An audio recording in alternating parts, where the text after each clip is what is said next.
Prions. Oui, Seigneur, merci pour ta grâce qui nous permet de nous tenir dans ta présence. Merci pour ta grâce qui nous invite dans ta présence. Et nous voulons déposer à la croix de Jésus tout ce que nous portons. Nous voulons nous rappeler, Dieu, que tu es plus grand que tout.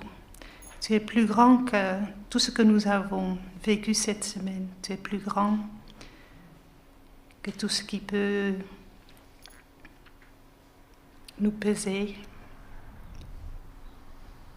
Et ce matin, tu nous invites. Merci Seigneur, merci. C'est toi qui nous accueilles ce matin dans ta présence. Bénis ce temps Seigneur. Bénis aussi ce temps pour les enfants et pour leurs moniteurs. Merci pour toi. Amen. Alors les enfants, si vous voulez suivre... Non, les enfants vont rester là? Oui. Ok, très bien. Bienvenue les enfants. Vous pouvez vous asseoir si vous voulez.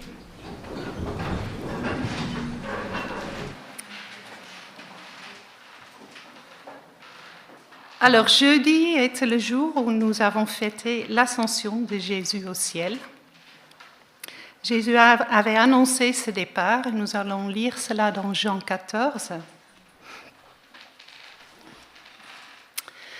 Jésus dit à ses disciples, « Ne soyez pas inquiets, croyez en Dieu et croyez aussi en moi.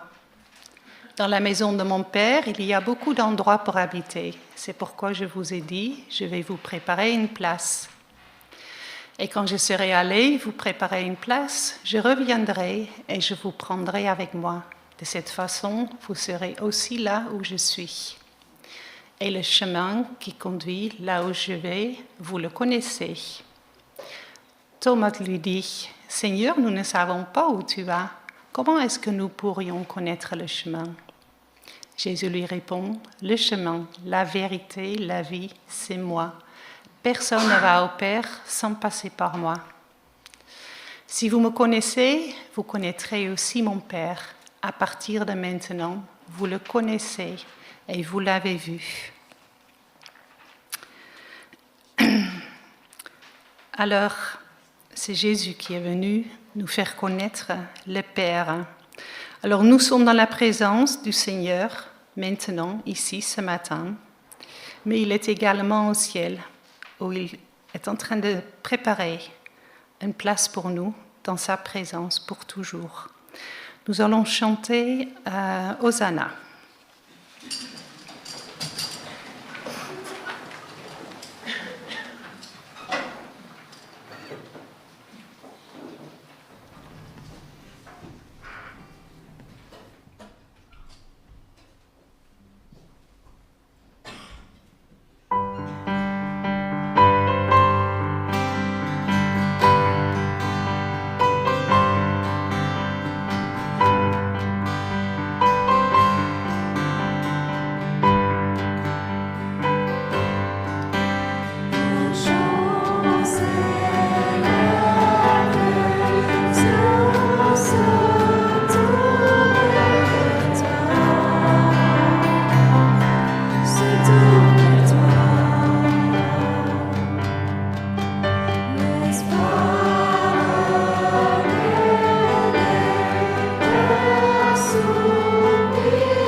Lisons de l'Ascension.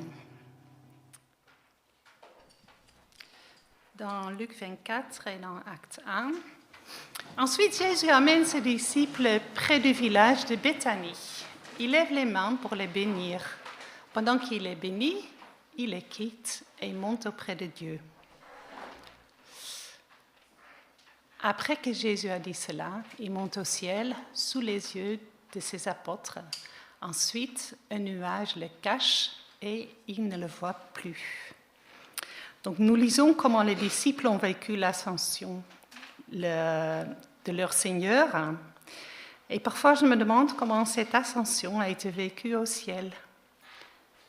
On peut s'imaginer par les anges, par Dieu le Père, par Dieu l'Esprit.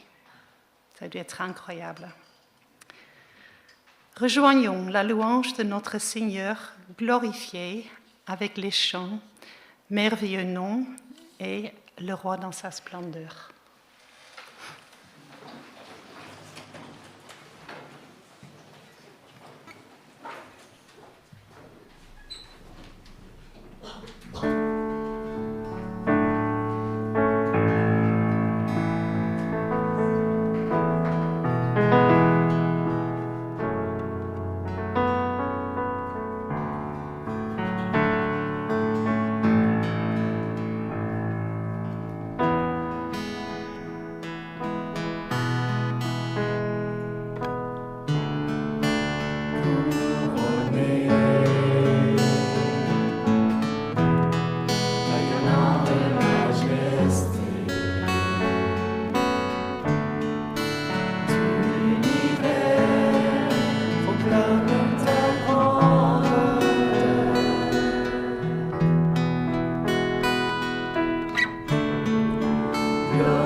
Digne d'hommage.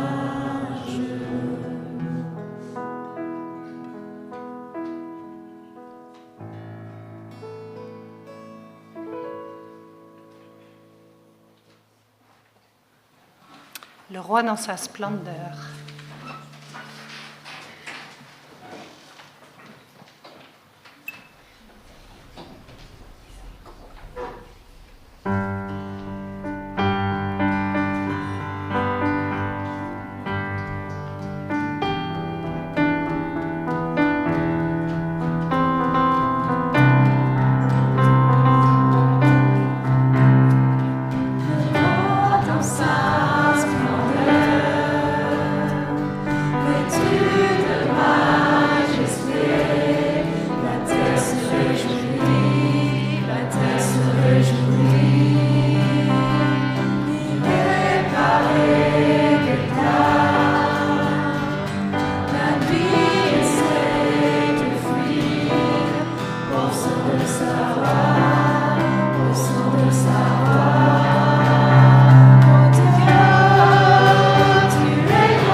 Nous chanterons encore de tout ce que notre Seigneur Jésus a accompli.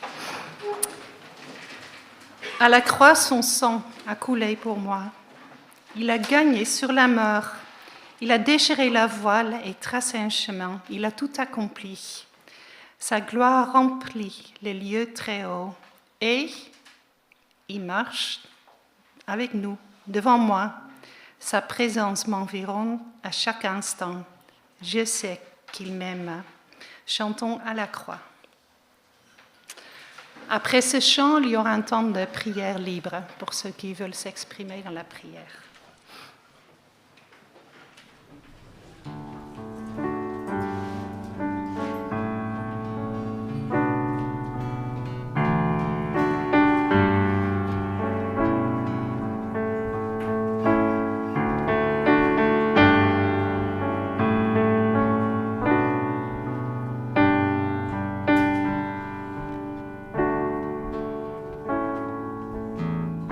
Seigneur,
Prions.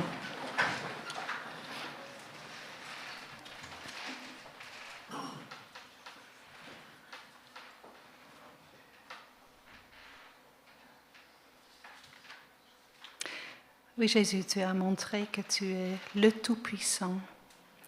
Tu as gagné sur la mort, tu es ressuscité. Tu as porté nos péchés. Tu es le Tout-Puissant et c'est toi qui marches à nos côtés.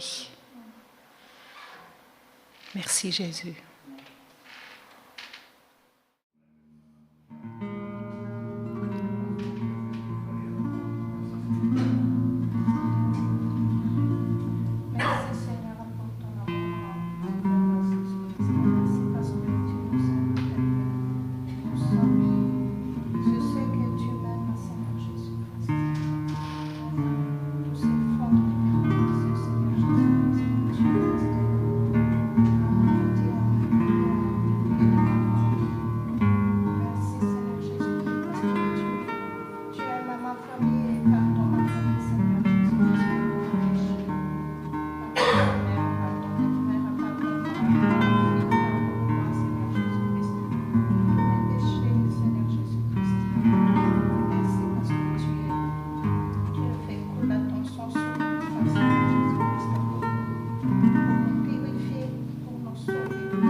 Merci Seigneur. Nous te remercions également de nous avoir laissé ta parole pour que nous puissions te connaître. Et nous prions que tu bénisses ce temps de partage de ta parole. Amen. Je vais laisser la place à René. Bienvenue.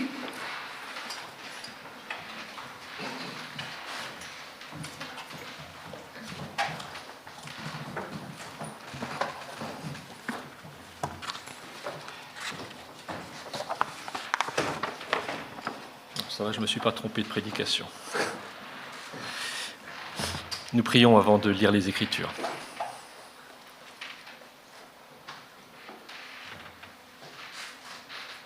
Merci Seigneur pour ces Écritures que tu nous as données pour ouvrir une fenêtre sur qui tu es. Ouvrir une fenêtre sur ton plan d'amour, de bénédiction, de miséricorde, le plan que tu as pour chacun de tes enfants.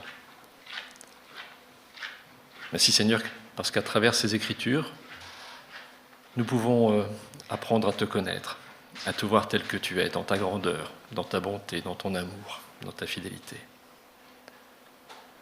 Seigneur, nous te prions pour que ces mots écrits par des hommes sous l'action de ton Saint-Esprit il y a des milliers d'années, eh bien que ton Saint-Esprit les fasse parole de Dieu pour nous ce matin, qu'elles soient paroles de vie, de transformation, de résurrection pour nous ce matin. Et puis je te prie pour moi aussi, pour que, eh bien, à travers mes paroles d'homme, tu dises à chacun ce que tu veux lui dire ce matin, pour que nous soyons exhortés, encouragés, interpellés par toi. Gloire à toi, Seigneur. Alors, la lecture de ce jour est un peu longue. Je ne sais pas qu'il y aurait les enfants avec nous et je crains que ce culte ne soit un peu long pour eux. Et je vous propose de lire dans l'évangile de Jean le chapitre 17. Tout le chapitre, c'est difficile de s'arrêter en cours de route. Le chapitre 17 de l'évangile de Jean. Après avoir ainsi parlé, Jésus leva les yeux au ciel et dit : « Père, l'heure est venue. Glorifie ton Fils, afin que ton Fils te glorifie, selon que tu lui as donné pouvoir sur toute chair, afin qu'il accorde la vie éternelle à tous ceux que tu lui as donnés. Or, la vie éternelle, c'est qu'ils te connaissent, toi le seul vrai Dieu, et celui que tu as envoyé, Jésus-Christ. Je t'ai glorifié sur la terre, j'ai achevé l'œuvre que tu m'as donnée à faire. Et maintenant, toi, Père, glorifie-moi auprès de toi-même de la gloire que j'avais auprès de toi avant que le monde soit. J'ai fait connaître ton nom aux hommes que tu m'as donnés du milieu du monde. Ils étaient à toi et tu me les as donnés, et ils ont gardé ta parole. Maintenant, ils ont connu que tout ce que tu m'as donné vient de toi, car je leur ai donné les paroles que tu m'as données et ils les ont reçues, et ils ont vraiment connu que je suis sorti de toi, et ils ont cru que tu m'as envoyé. C'est pour eux que je prie. Je ne prie pas pour le monde, mais pour ceux que tu m'as donnés, parce qu'ils sont à toi. Et tout ce qui est à moi est à toi, et ce qui est à toi est à moi. Et je suis glorifié en eux. Je ne suis plus dans le monde, et ils sont dans le monde, et je vais à toi. Père Saint, garde-les en ton nom que tu m'as donné, afin qu'ils soient un comme nous. Lorsque j'étais avec eux dans le monde, je les gardais en ton nom. J'ai gardé ceux que tu m'as donnés, et aucun d'eux ne s'est perdu, sinon le fils de perdition, afin que l'écriture soit accomplie. Et maintenant je vais à toi, et je dis ces choses dans le monde, afin qu'ils aient en eux ma joie parfaite. Je leur ai donné ta parole, et le monde les a haïs, parce qu'ils ne sont pas du monde, comme moi je ne suis pas du monde. Je ne te prie pas de les ôter du monde, mais de les préserver du mal. Ils ne sont pas du monde, comme moi je ne suis pas du monde. Sanctifie-les par ta vérité, ta parole est la vérité. Comme tu m'as envoyé dans le monde, je les ai aussi envoyés dans le monde, et je me sanctifie moi-même pour eux, afin qu'eux aussi soient sanctifiés par la vérité. Ce n'est pas pour eux seulement que je prie, mais encore pour ceux qui croiront en moi par leur parole, afin que tous soient un comme toi, Père, tu es en moi, et comme je suis en toi, afin qu'eux aussi soient un en nous, pour que le monde croie que tu m'as envoyé. Je leur ai donné la gloire que tu m'as donnée, afin qu'ils soient un comme nous sommes un, moi en eux et toi en moi, afin qu'ils soient parfaitement un et que le monde connaisse que tu m'as envoyé et que tu les as aimés comme tu m'as aimé. Père, je veux que là où je suis, ceux que tu m'as donnés soient aussi avec moi, afin qu'ils voient ma gloire, la gloire que tu m'as donnée, parce que tu m'as aimé avant la fondation du monde. Père juste, le monde ne t'a point connu, mais moi je t'ai connu, et ceux-ci ont connu que tu m'as envoyé. Je leur ai fait connaître ton nom, et je leur ferai connaître, afin que l'amour dont tu m'as aimé soit en eux, et que je sois en eux. jusqu'ici la parole de Dieu. So I do apologize if I speak too fast. Don't hesitate to show me that I have to slow down, okay?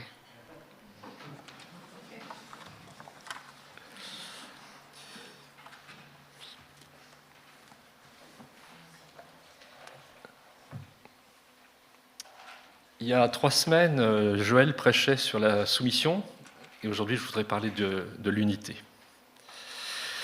Je devrais être plus méfiant quand John me demande de prêcher.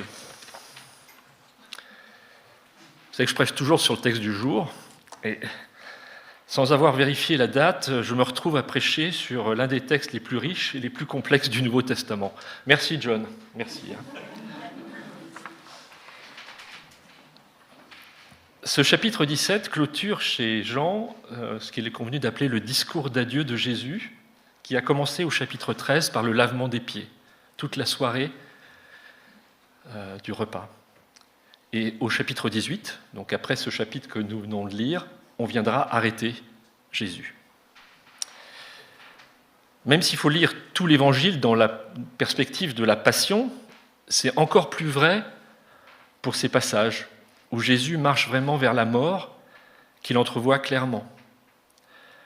C'est comme si la croix surplombe tout ce qu'il fait et dit. Il a annoncé sa mort, et il a accepté la volonté de son Père, et il a accepté d'aller jusqu'au bout de sa mission. Jésus part, il sait que son ministère terrestre va se terminer, même s'il sait déjà que le Père va le ressusciter, mais plus rien ne sera exactement comme avant. Et c'est dans ce contexte qu'il va faire cette longue prière. C'est donc un peu son testament spirituel qui est livré dans ce chapitre, et ça leur donne encore plus de poids. Depuis le XVIe siècle, on a pris l'habitude de nommer ce passage la prière sacerdotale, un grand mot pour dire la prière du grand prêtre. Ce n'est pas faux, puisque Jésus prie pour lui-même et aussi comme intermédiaire entre les hommes et Dieu, à la manière du grand prêtre dans le temple de Jérusalem. C'est une longue prière donc avec une pensée qui est non linéaire. Des demandes et des thèmes qui s'entrecroisent, se reprennent, se répondent. On peut voir quand même un plan articulé en 3 points dans ce que nous avons lu ce matin. Jésus prie pour lui-même, c'est les versets 1 à 5, puis pour ses disciples, les versets 6 à 19, et enfin pour l'Église, les versets 20 à 26. Et on va retrouver une série de demandes qui auront chacune un objet, une raison et un but. Jésus demande quelque chose au Père, au nom ou à cause de quelque chose, et pour atteindre un objectif. On va y retrouver des thèmes récurrents comme la gloire de Dieu, l'amour trinitaire, l'unité, l'héritage, l'accomplissement de la volonté, la vérité, des thèmes qui bouclent dans la totalité, dans l'ensemble de ce passage. Il y aurait tellement de choses à dire sur ce texte, mais je vous propose de nous limiter ce matin à 4 des demandes que fait Jésus pour ses disciples, et de développer plus particulièrement à la fin l'une d'entre elles. Dans ce texte, Jésus formule 4 demandes spécifiques pour ses disciples. Il est remarquable déjà de constater que ses pensées sont tournées vers la passion et la croix. Toutes tes pensées vont déjà vers la croix qui se profile. Et pourtant, dans son amour, il prie pour ses disciples, pour son peuple, pour l'Église. Ces 4 demandes spécifiques que Jésus adresse à son Père céleste en faveur de ses disciples sont intimement liées. Elles sont profondément enracinées en Dieu et dans l'Évangile, et elles sont fondées sur l'amour trinitaire de Dieu, c'est-à-dire l'amour que se portent les membres de la Trinité, Père, Fils et Saint-Esprit. Comme je l'ai dit, c'est une prière tout à fait remarquable. La pensée de Jésus n'est pas linéaire et il n'est pas aisé de la suivre. Il revient sans cesse à ces quelques demandes principales, les enrichissant de nouvelles perspectives. Il démontre plusieurs fois que ces 4 demandes essentielles pour son peuple sont si intimement liées aux autres que si on en écarte une seule, toutes s'en trouvent bouleversées. Elles sont toutes indissociables. C'est comme un tissu, si on tire sur un fil qui commence à se défaire. Ou plutôt un tricot, où on tire sur un fil, le tricot commence à se défaire. Alors pour chacune de ces demandes, on peut regarder en 3 points la demande elle-même, c'est-à-dire ce que Jésus demande concrètement. Deuxièmement, la raison, le fondement ou le critère qui sous-tend cette demande. Et troisièmement, le but de cette demande, pourquoi il la formule, dans quel but. Comme je l'ai dit en introduction, ce qui rend le passage très complexe, c'est le passage d'un point à un autre. Un but devient une demande devient une raison. C'est un raisonnement qui tourne comme une danse autour des thèmes récurrents de la gloire, de l'amour, de l'inclusion, de l'unité. Alors, regardons les 4 demandes que j'ai choisies ce matin. Première demande, Jésus prie pour que Dieu protège ses disciples. C'est les versets 11 et 12. Je ne serai plus dans le monde, mais ils sont encore dans le monde, et je vais vers toi, Père Saint. Et voici la demande de protection. Garde-les par la puissance de ton nom. Quand j'étais avec eux, je les gardais et les protégeais par ce nom que tu m'as donné. Aucun ne s'est perdu, sauf celui qui était voué à la perdition, afin que l'écriture soit accomplie. Puis au verset 15, je ne te prie pas de les retirer du monde, mais de les préserver du malin. Ils ne sont pas du monde, comme moi je ne suis pas du monde. La première demande que Jésus adresse pour ses disciples est donc que Dieu, son Père céleste, les protège, nous protège, durant leur vie terrestre. Plus précisément, il le prie de les protéger du mal. On peut discuter beaucoup autour du mal, mais en tout cas du mal, de toutes ses ruses, de ses attaques vicieuses et de ses séductions subtiles. Et quelle est la raison, le fondement, le critère de cette demande ? Jésus les avait toujours protégés, mais il est sur le point d'aller à la croix et de terminer son ministère terrestre. Alors il retourne à la gloire qu'il avait auprès du Père avant la création du monde. S'il retourne auprès du Père, qui les protégera ? Qui nous protégera ? Au verset 16, il ajoute qu'ils ne sont pas du monde. Les mondes les fera trébucher, le monde les corrompra. Ils doivent être préservés de ce monde dans lequel ils n'ont plus leur place. Dans quel but ? À quelle fin ? La réponse est dans la fin du verset 11. Afin qu'ils soient un, comme nous sommes un. Protège-les pour qu'ils soient un, comme nous sommes un. Préserve-les du mal, pour qu'ils soient un, comme nous sommes un. Le danger, c'est que ces disciples se haïssent, qu'ils se divisent, qu'ils s'entre-déchirent, qu'ils se rébellent. Et cela fait aussi partie des attaques du malin. Aussi, Père Céleste, protège-les afin qu'ils soient un comme nous sommes un. Telle est la première prière, que Dieu nous garde en sécurité. Deuxième demande, que Dieu sanctifie les disciples de Jésus, au verset 17.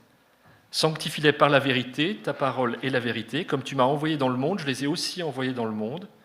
Je me sanctifie moi-même pour eux, afin qu'eux aussi soient véritablement sanctifiés.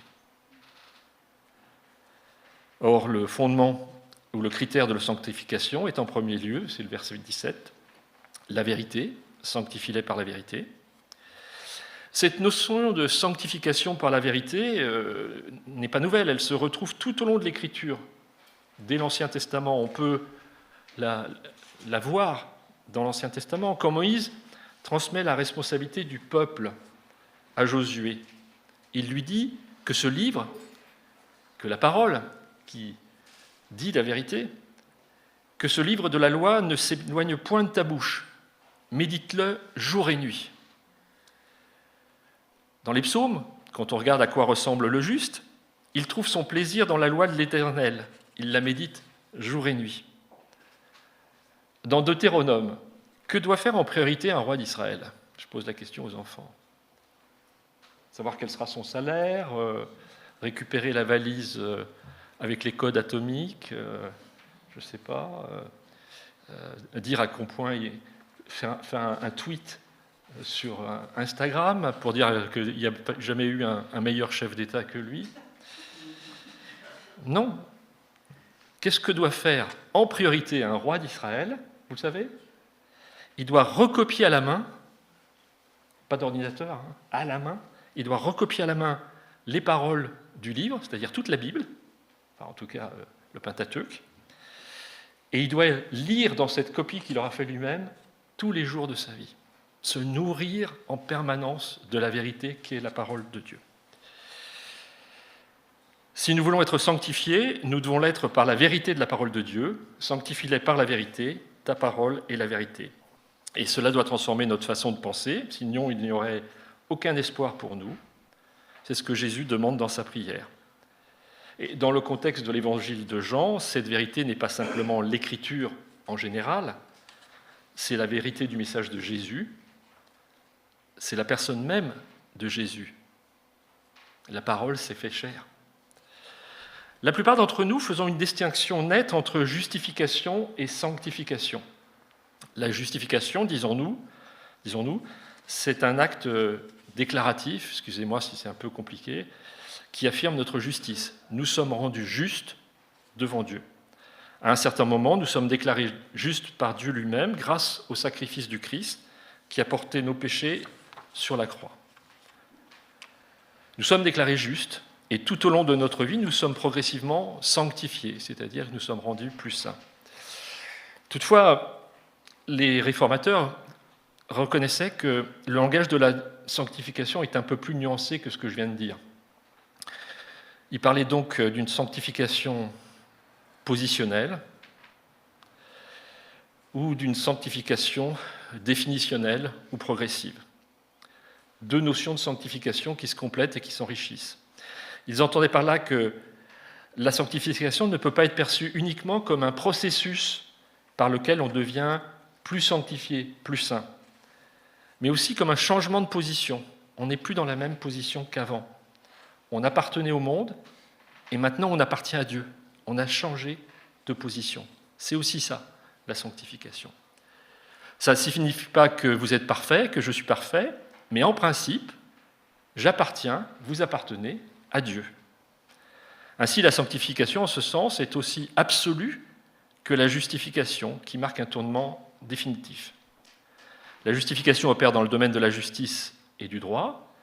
La sanctification opère dans le domaine religieux.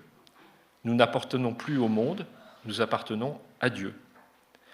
Tout le vocabulaire de la sainteté dans l'Ancien et dans le Nouveau Testament repose sur cette notion d'appartenance exclusive à Dieu. Alors, l'exemple le plus simple pour comprendre ça, c'est la pelle qui sert à enlever les cendres de l'autel. Et on dit que cette pelle est une pelle sainte. La pelle n'est pas moralement irréprochable. Et puis, elle n'acquiert pas une moralité croissante. Le fait qu'on s'en serve jour après jour pour enlever les cendres de l'autel font qu'elle n'est pas... La structure atomique de la pelle ne change pas. Non, elle est sainte parce qu'elle est utilisée exclusivement pour cet acte précis. Et elle ne peut servir à rien d'autre que ça. Elle est exclusivement dédiée à Dieu et à son service. C'est pourquoi elle est une pelle sainte. Que veut dire le Christ alors lorsqu'il affirme « Pour eux, je me suis sanctifié ». Il ne s'agit pas d'une progression dans sa sanctification. Il n'a point connu de péché. Dans sa bouche, il ne s'est trouvé ni ruse ni tromperie. Il n'est pas sanctifié au sens progressif du terme. Mais ce qu'on peut dire, c'est qu'il s'est tellement appliqué à faire la volonté de Dieu, ce qui le conduit à la croix, qu'il appartient totalement, intégralement, exclusivement, sans aucune limite, à Dieu.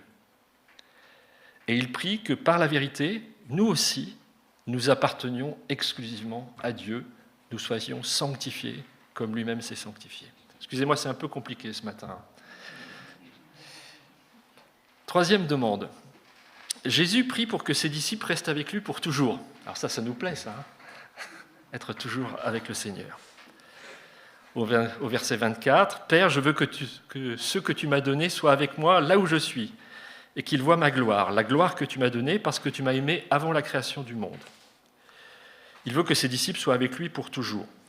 Ça fait partie intégrante d'un vaste courant biblique. Dieu se perçoit comme celui qui demeure avec son peuple. Vous vous rappelez, dans l'alliance du Sinaï, il demeure avec son peuple dans le tabernacle, avec 3 tribus au nord, 3 tribus au sud, 3 tribus à l'est, 3 tribus à l'ouest. Je ne sais pas où est le nord ici, mais voilà.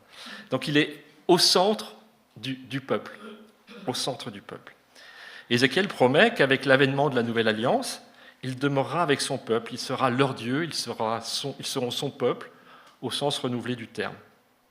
Et dans le tout dernier livre de la Bible, alors que sont décrits le nouveau ciel et la nouvelle terre, la nouvelle Jérusalem, quel est le but ultime ? Je serai leur Dieu, ils seront mon peuple. Désormais, cette intimité est si parfaite qu'il ne peut plus y avoir ni larmes, ni deuil, ni mort, car l'ancien monde a disparu. Le but ultime est que Dieu demeure avec son peuple. Et plus tôt, au chapitre 14, et nous l'avons lu ce matin, Jésus avait dit qu'il partait leur préparer une place. Maintenant, il prie, je veux qu'ils viennent avec moi, qu'ils demeurent auprès de moi. Quel est le fondement, la raison de cette prière ? Parce que, nous dit le texte, tu m'as aimé avant la création du monde. Nous retrouvons cet amour trinitaire de Dieu. Et quelle est la logique ? Père, je veux que ceux que tu m'as donnés soient avec moi là où je suis et qu'ils voient ma gloire. La gloire que tu m'as donnée parce que tu m'as aimé avant la création du monde. Vous voyez, le but de tout cela, ce n'est pas simplement d'aller au ciel, de rendre visite à ses amis, de retrouver sa famille, de faire la fête. Le but est d'aller auprès de Jésus pour contempler sa gloire. Voilà le véritable but. C'est une expérience qui est profondément centrée sur Jésus. En ce sens, je ne sais pas comment vous dire ça sans vous choquer, mais nous irons au ciel pour être sauvés, certes, mais aussi, sinon, surtout, pour contempler la gloire de Jésus. Car Dieu a décrété par amour pour son Fils depuis avant la création du monde que la gloire de son Fils serait manifestée. En quelque sorte, c'est comme si notre salut n'est pas la seule finalité, mais que aussi il y a cette finalité de la contemplation de la gloire de Jésus. Quatrième demande que je voudrais développer avec vous ce matin. Jésus prie pour que ses disciples ne fassent qu'un. De quelle unité parle Jésus ?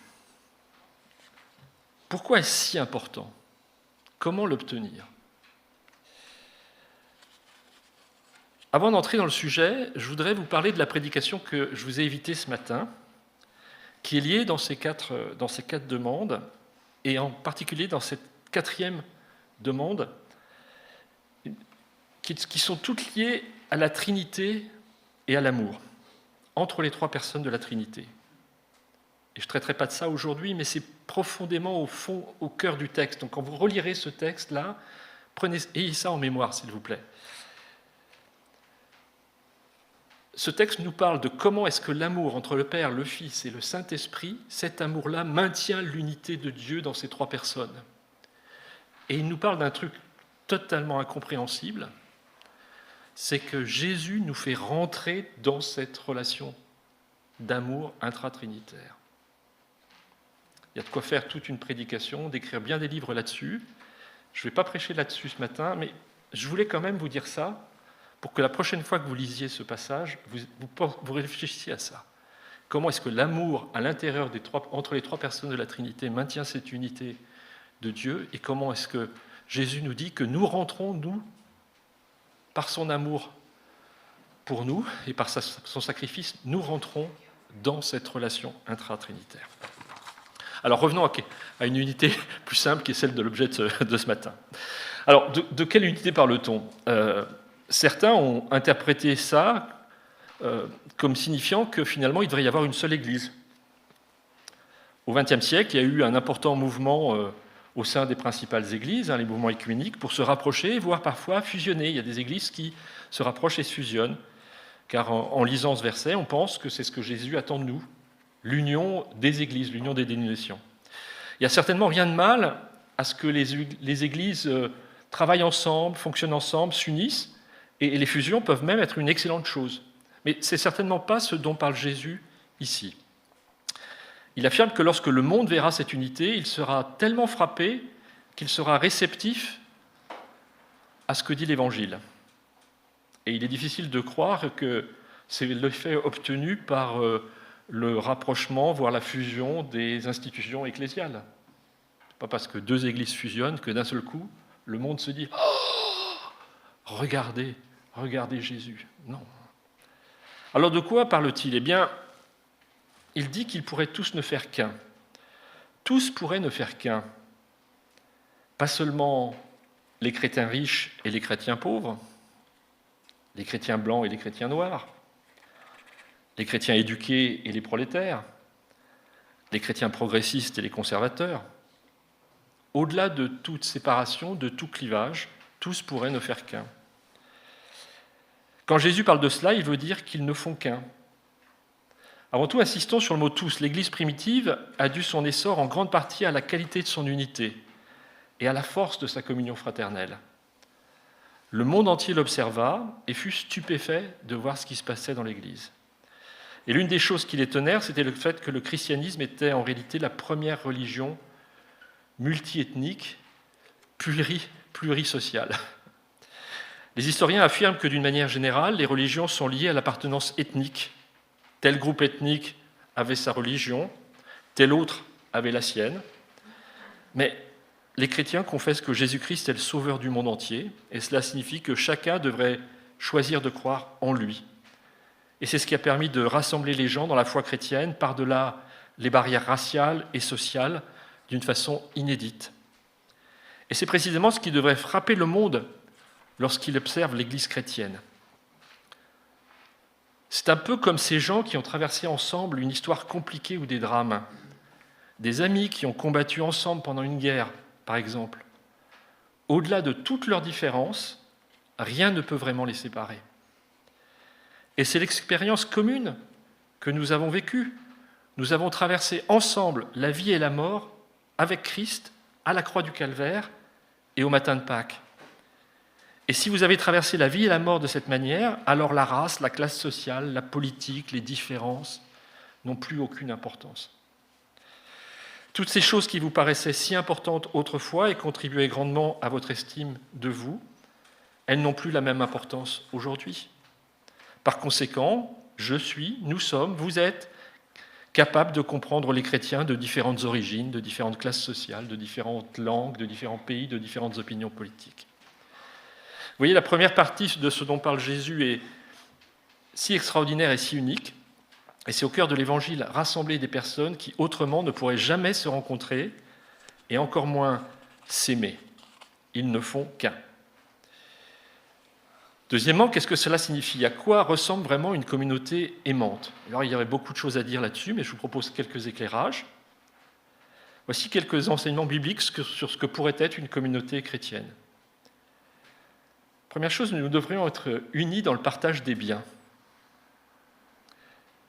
Le chapitre 4 des Actes des Apôtres indique que dans l'Église primitive, personne ne considérait ses biens comme lui appartenant en propre. Cela ne signifie pas que l'Église primitive était communiste et que la propriété privée n'existait plus dans l'Église primitive, mais plutôt qu'il y régnait une générosité extraordinaire. L'Évangile a transformé le rapport de chacun à ses biens.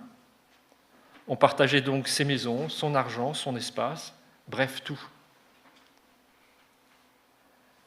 L'Église chrétienne devrait donc être unie dans la générosité. Je ne dis pas dans le communisme, dans la générosité. De la même façon, elle devrait être unie dans le partage des problèmes. Galates 6 nous exhorte à porter les fardeaux les uns des autres. Nous avons été formés, éduqués à ne demander de l'aide de personne. Je suis adulte, je me débrouille tout seul. Si j'ai des problèmes, je les résous moi-même. À être autonome, à faire face seul aux difficultés de la vie. Mais l'Évangile a transformé notre rapport à l'autre, nous permettant ainsi de demander de l'aide. L'Évangile ne change pas seulement notre attitude envers ce que nous possédons, il change aussi notre attitude envers ce qui nous manque, nos problèmes, nos besoins. Il nous rend capables de reconnaître nos manques et nos difficultés et de demander de l'aide au Seigneur et à nos frères et sœurs. C'est pourquoi la communauté chrétienne devrait être un lieu où l'on partage non seulement nos biens, mais aussi nos problèmes et nos fardeaux. Troisième partage, partager la vérité. Éphésiens 4,15 dit « Dites la vérité avec amour ». J'aime beaucoup cette expression, et ceux qui me connaissent savent que je m'en sers souvent. Un ami, c'est quelqu'un qui vous connaît très bien et qui vous aime quand même. Alors je la répète, un ami, c'est quelqu'un qui vous connaît très bien, mais qui vous aime quand même. Quelqu'un qui nous aime malgré ce que nous sommes, nos mensonges, nos fautes, nos erreurs, nos jalousies. Ce qui dans notre vie la perturbe le plus, les défauts et les péchés qui empêchent d'avancer, sont par définition ceux que nous ne voyons pas clairement. Et pour progresser, il est essentiel que quelqu'un nous les révèle. Alors ça peut être l'action du Saint-Esprit, directement dans notre relation avec Dieu, mais ça peut aussi être des frères et sœurs. Et c'est très difficile. Il faut un courage immense pour avouer ses péchés à quelqu'un. Et les autres peuvent voir nos fautes, mais ils ont peur de nous en parler, à moins qu'un événement ne les touche personnellement. Ils ont peur parce que cela demande de courage, parce que nous allons être bouleversés, peut-être même anéantis. On risque de se fâcher. Ils ont peur. Il faut cependant être entouré de personnes capables de deux choses. D'abord, avoir le courage de vous dire ce qui ne va pas chez vous, mais ensuite vous aimer, même lorsqu'elles le font. Voyez-vous, quand quelqu'un vous fait remarquer vos défauts, même s'il a raison, si vous le dites sous le coup de la colère, de la mauvaise humeur, juste pour vous rabaisser, alors il est facile de rejeter ce qu'il nous dit, même si c'est vrai. Mais quand quelqu'un vous aime sincèrement, vraiment, quand Cécile me dit « René, là, t'as eu tort », ou « tu ne devrais pas faire ci » ou « tu ne devrais pas faire ça »,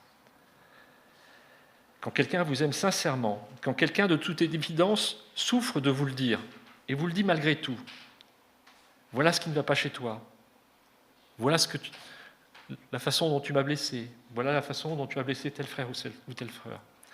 Alors si c'est dans l'amour, c'est un dialogue transformateur. Et c'est ce qu'une communauté chrétienne pourrait et devrait être, une communauté qui partage ses biens, ses fardeaux, ses problèmes, mais qui partage aussi la vérité, et une vérité transformatrice. Enfin, le partage de l'échec. Dans notre culture, quand quelqu'un échoue, on s'en débarrasse tout simplement. Et c'est vrai dans le monde professionnel, c'est vrai dans les cercles sociaux, c'est même vrai dans la vie affective. Et pourtant, regardez les deux figures les plus importantes de l'Église chrétienne, Paul et Pierre. Paul a persécuté des chrétiens jusqu'à sa conversion. Et ceux qu'il considérait comme un chef religieux avaient probablement perdu des amis lors de ces exactions. Mais ils l'ont accueilli. Quant à Pierre, son reniement du Christ, sa lâcheté, sa forfanterie étaient terribles. Et pourtant, l'appel de Jésus s'est confirmé dans son ministère. C'est vraiment unique. Une communauté chrétienne peut intégrer l'échec et en faire une source de sagesse. Nous ne rejetons pas l'échec et nous ne rejetons pas ceux qui ont échoué. Nous nous réconcilions, nous guérissons et nous intégrons grâce au Seigneur. C'est l'appel à notre unité, unis au-delà de nos différences, unis dans le partage de nos biens, unis pour porter les fardeaux, unis par et dans la vérité, unis dans le pardon, la guérison et la réconciliation. Voilà ce que pourrait être l'Église. Mais pourquoi est-ce si important ? Jésus dit « pour que le monde sache que tu m'as envoyé ». Voyez-vous, le christianisme regorge de ces affirmations incroyables. Jésus est le Fils de Dieu, il est venu sur la terre, il est mort sur la croix pour nos péchés, il est ressuscité. Ce sont des choses insensées pour le monde, et nous avons besoin de les proclamer. Mais Jésus nous prévient qu'on ne nous croira pas. Le monde ne croit rien de tout cela, à moins de percevoir derrière tout cela une communauté d'un amour extraordinaire. Cela ne suffit pas pour autant que nous devions nous taire, nous devons continuer à parler et être éloquents. Nous devons argumenter, nous devons prendre la parole, mais personne ne nous entendra, sauf si le monde voit une Église dont l'unité créée par l'amour du Christ est si forte qu'elle défie toute logique. Alors le monde autour de nous s'interrogera et peut-être croira-t-il à la vérité. C'est vrai en positif, mais c'est également malheureusement vrai en négatif. Je lisais dans un commentaire « Connaissez-vous des églises comme celle-ci, des églises où règnent les commérages, l'insensibilité, la critique négative, la jalousie, la médisance, l'intolérance, l'incapacité à accueillir pleinement les personnes d'autres races et classes sociales, le sectarisme, la froideur, l'avidité et l'égoïsme ?» Bien sûr que oui. Vous savez ce que vous faites? Vous ternissez l'image de Jésus-Christ aux yeux du monde. Vous ne vous contentez pas de colporter des rumeurs, de faire preuve d'insensibilité, de critiques négatives, de jalousie et de médisance. Oui, c'est mal, mais ce qui est grave, c'est que nous donnons une image négative, une fausse image de Jésus aux yeux du monde. Et ça permet au monde de rejeter Jésus. Ça, c'est le point négatif. Et le point positif, c'est qu'il doit être possible d'avoir une communauté en unité, comme celle que je décrivais auparavant. Sinon, Jésus ne ferait pas cette prière, et cette prière serait sans effet. Et il ne dirait pas ça. Il doit être possible, dans l'Évangile et en Christ, de vivre la communauté d'unité telle que je l'ai décrite. Et je ne connais personne qui ne désirerait pas faire partie d'une telle communauté. Si Jésus-Christ nous y appelle, c'est possible. Enfin, comment y parvenir? C'est évident que ce n'est pas facile, sinon ça serait fait depuis longtemps, on le ferait depuis longtemps, on le ferait tous les jours. Les êtres humains ne fonctionnent pas naturellement comme ça, en tout cas depuis le péché, et à cause de notre péché. Dietrich Bonhoeffer, le théologien allemand, dans un de ses livres, affirme qu'il est naturel pour les êtres humains, lorsqu'ils se rendent compte, de se jauger d'emblée. On se compare les uns aux autres. Pourquoi? Parce qu'on cherche à s'assurer que l'autre ne menace pas notre estime de soi. On se compare physiquement, on se compare sur son niveau de sophistication, d'intelligence, sur ses revenus, sur son cercle d'amis, on se compare en permanence. Car au fond de nous, nous cherchons à nous justifier à nos propres yeux. C'est pourquoi, d'une certaine manière, toutes nos relations avec les autres sont empreintes d'une forme de politique. Nous négocions sans cesse, et c'est pourquoi aussi, souvent, nos relations sont malsaines. Mais je dis, voici la solution, ce qui vous transforme et vous permet d'avoir des relations empreintes d'amour. Si vous croyez à l'Évangile, voici ce que vous croyez. Le Père vous aime dès maintenant, pas plus tard, dès maintenant, autant qu'il aime son Fils. Et plus vous y croirez, plus vous serez capable d'une toute nouvelle façon d'entrer en relation avec les autres. Parce que nous n'avons plus rien à nous prouver, nous n'avons plus rien à prouver aux autres. Nous nous voyons dans le regard du Père avec l'amour que le Père a pour nous. C'est un héritage que nous recevons. Jésus-Christ a vécu une vie parfaite, il a vécu une vie héroïque, il a vécu une vie d'amour, et dès l'instant où nous nous unissons à lui par la foi, tout ce qu'il possède, toute cette richesse, cette justice, devient la nôtre. Et le Père nous regarde et nous aime, comme si nous avions accompli tout ce que Jésus a fait. Qu'est-ce qui, au fond du cœur humain, empoisonne une relation? C'est le sentiment de supériorité morale, c'est le besoin de se justifier, c'est le besoin, quand on rencontre quelqu'un, de se dire « je vaux autant qu'elle » ou « je vaux mieux qu'elle », ou au contraire, la frustration de dire « je vaux moins qu'elle ». Nous avons besoin d'une guérison du cœur pour enlever la tumeur qui produit ce poison. Il faut une intervention. C'est l'amour éternel de Dieu manifesté en Jésus-Christ. Ça fait disparaître toute cette suffisance, tout ce besoin de se demander quelle est l'origine de cette personne, à quelle classe sociale elle appartient, quelles sont ses opinions politiques. J'ai plus besoin de ça pour savoir si je l'apprécie ou non. Cette intervention, elle est généralement douloureuse. Il faut souvent une épreuve pour nous humilier, nous faire prendre conscience de notre nature pécheresse et de notre besoin d'être sauvés par la grâce. Et c'est alors seulement que nous pouvons nous défaire de notre suffisance et nous ouvrir à l'amour du Seigneur, manifesté en Jésus-Christ. Et cela nous permet de considérer les autres comme nos égaux, voire même supérieurs à nous-mêmes, au lieu de penser « ceux-ci sont au-dessous de moi, ceux-ci sont en dessous de moi ». Cela n'a plus aucune importance dans le regard de Dieu. C'est pas simple, mais c'est là que la grâce de Dieu intervient. Nous prions.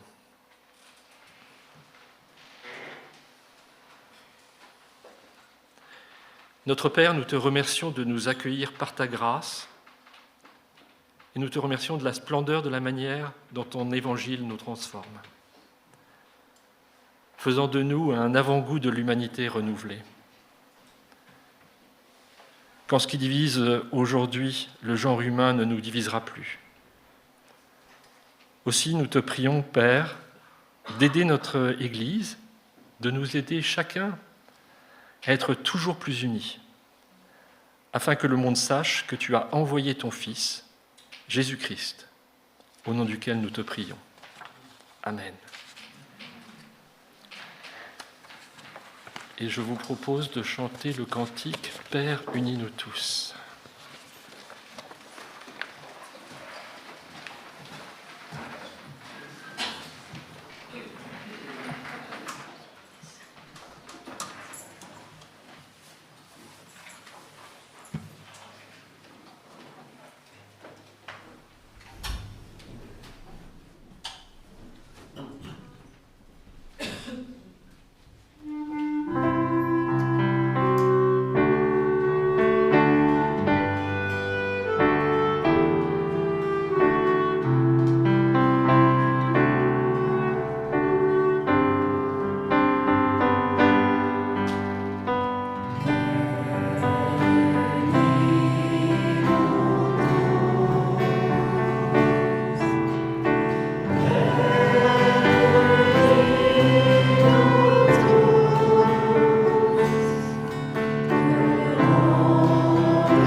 Merci, René.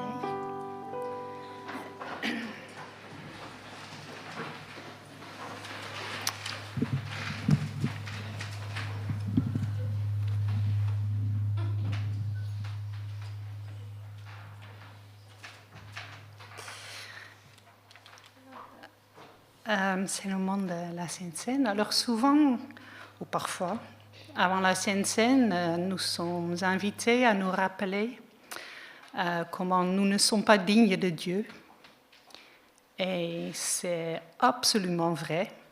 C'est pour ça justement que Jésus est mort et ressuscité. Alors, j'ai reçu une image hier que je voulais vous montrer. Justement que nous ne sommes pas dignes, mais Dieu est plus grand que tout.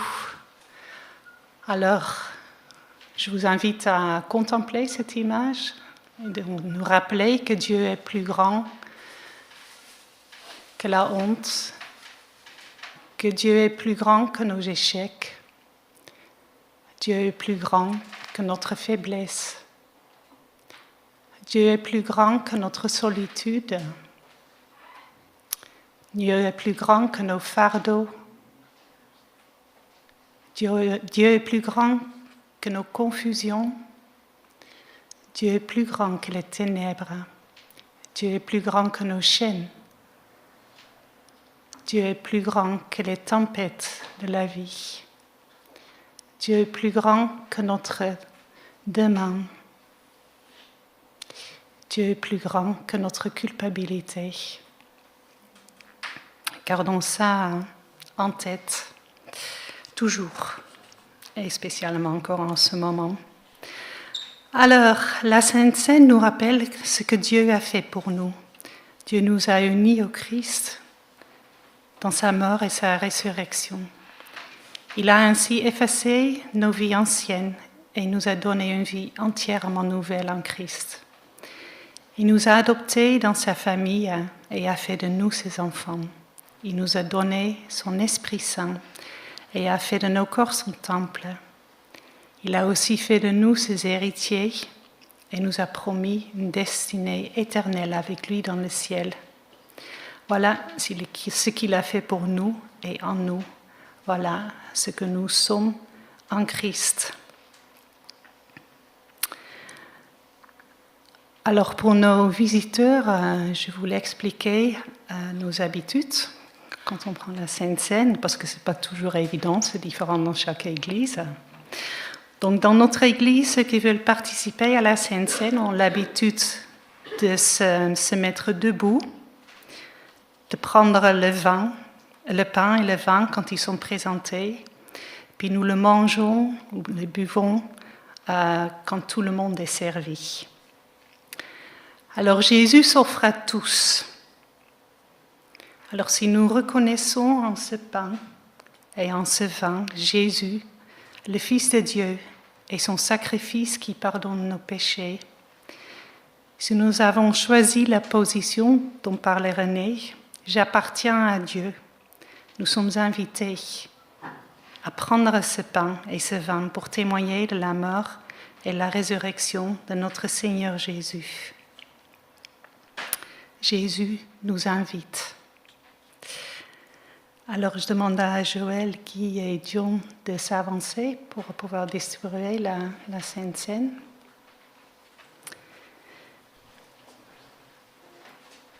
Et donc ceux qui souhaitent participer, vous pouvez vous lever. Jésus vous invite. Jésus invite tous. Je lis dans Luc. Ensuite, Jésus prend du pain.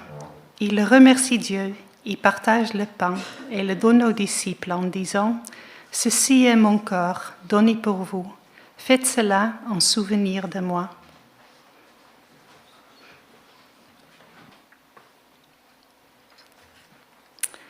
À la fin du repas, Jésus prend aussi la coupe de vin. Il dit « Cette coupe est la nouvelle alliance de Dieu, parce que mon sang est versé pour vous. »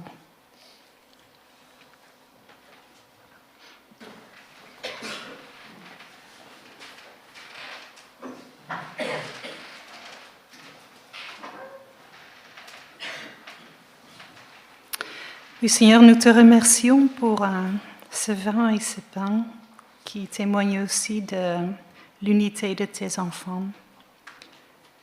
Et je prie effectivement que tu nous donnes la grâce de vivre l'unité dans notre Église et avec tous tes enfants, Seigneur. Amen. C'est le moment des annonces.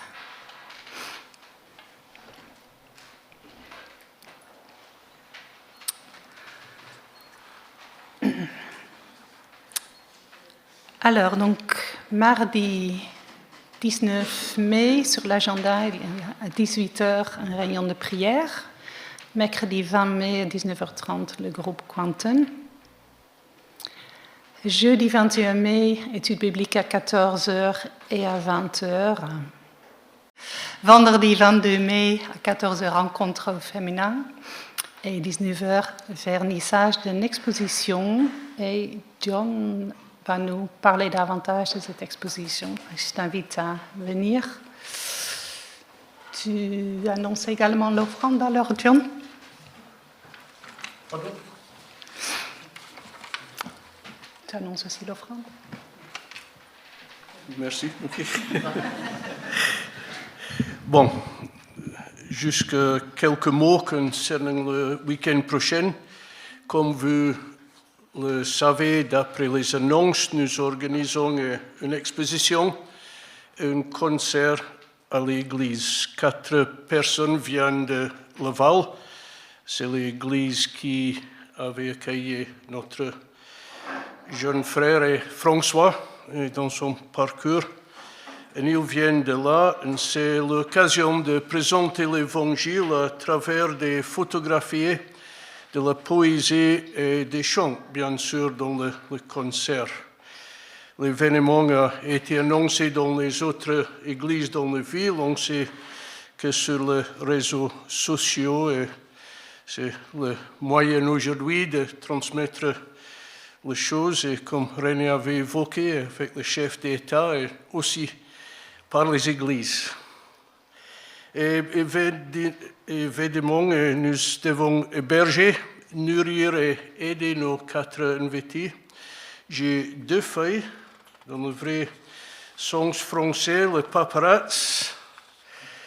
Ces 2 feuilles, j'ai mis dans la halle et sur la table. C'est une pour la nourriture et la préparation des sandwichs, et l'autre pour l'aide à l'exposition. Vendredi, il y aura le montage de l'exposition dans l'église, et puis pendant le week-end, si vous pouvez aider de quelque manière que ce soit, veuillez ajouter votre nom sur la feuille que m'ont parlé.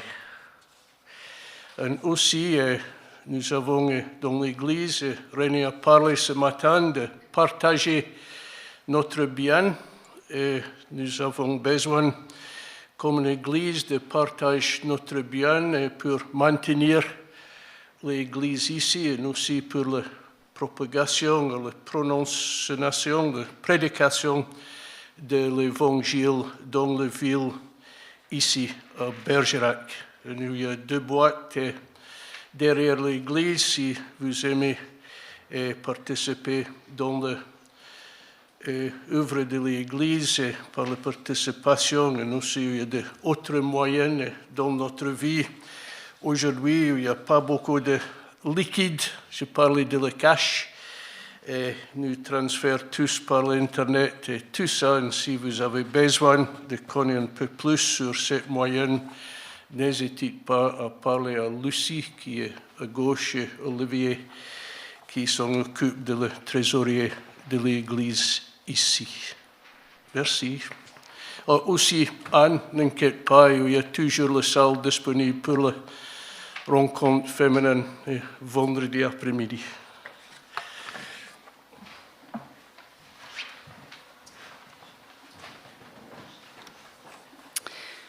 Et nous allons finir avec un chant.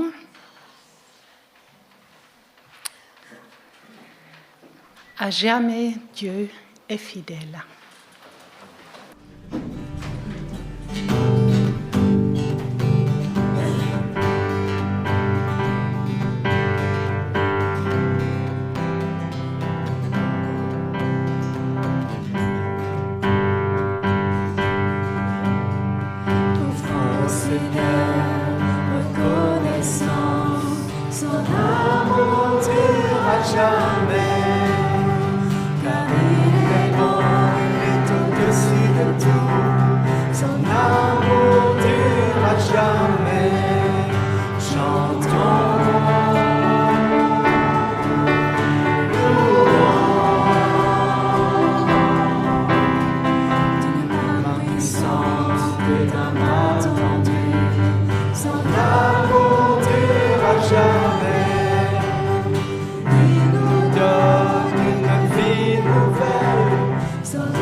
Merci aux musiciens, techniciens, René, ceux qui ont servi le café, tout le monde. Merci d'être venus et bonne semaine à tous.